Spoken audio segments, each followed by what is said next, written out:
ನಮ್ಮ ಬಗ್ಗೆ ಮಾತಾಡಲಿ, ನಾವು ತಲೆ ಕೆಡಿಸ್ಕೊಳ್ಳಲ್ಲ. ದೇವೇಗೌಡರ ಕುಟುಂಬದ ಬಗ್ಗೆ, JDS ಪಕ್ಷದ ಬಗ್ಗೆ ಅವರು ಮಾತಾಡಿದರೆ 2028 ವಿಧಾನಸಭೆ ಚುನಾವಣೆಯಲ್ಲಿ NDA ಅಭ್ಯರ್ಥಿನ ಹಾಕಿ ಈ ಚಿಕ್ಕಬಳ್ಳಾಪುರ ವಿಧಾನಸಭಾ ಕ್ಷೇತ್ರದಲ್ಲಿ ಚುನಾವಣೆ ಮಾಡೋಕ್ಕೆ ನಾವೇ ಬರ್ತೀರಿ. ಅವರು ವಿದ್ಯಾವಂತರು, ನಾನು ಅವಿದ್ಯಾವಂತ. ಅವರು ನಮ್ಮ ಸವಾಲನ್ನು ಸ್ವೀಕಾರ ಮಾಡಲಿ. ಆತನ ಗೆದ್ದರೆ ಆತನ ಮನೆ ಬಾಗಿಲಲ್ಲಿ ನಾನು ವಾಚ್ಮ್ಯಾನ್ ಕೆಲಸ ಮಾಡ್ತೀನಿ. ಆತನ ಸೋತ್ರೆ ನಮ್ಮ ಕುಮಾರಣ್ಣ ಮನೆ ಬಾಗಿಲಲ್ಲಿ ಅವ್ರು ವಾಚ್ಮ್ಯಾನ್ ಕೆಲಸ ಮಾಡ್ಬೋದು. ಈ ಸವಾಲು ಸ್ವೀಕಾರ ಮಾಡಲಿ. ಆತನ ಗಂಡಸಾದರೆ ಈ ಸವಾಲು ನಾನು ಸ್ವೀಕಾರ ಮಾಡಲಿ. ಅದು NDA ಅಭ್ಯರ್ಥಿ.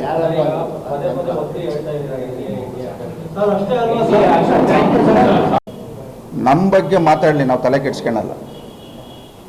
ದೇವೇಗೌಡರ ಕುಟುಂಬದ ಬಗ್ಗೆ, JDS ಪಕ್ಷದ ಬಗ್ಗೆ ಅವರು ಮಾತಾಡಿದರೆ 2028 ವಿಧಾನಸಭೆ ಚುನಾವಣೆಯಲ್ಲಿ NDA ಅಭ್ಯರ್ಥಿನ ಹಾಕಿ ಈ ಚಿಕ್ಕಬಳ್ಳಾಪುರ ವಿಧಾನಸಭಾ ಕ್ಷೇತ್ರದಲ್ಲಿ ಚುನಾವಣೆ ಮಾಡೋಕ್ಕೆ ನಾವೇ ಬರ್ತೀರಿ.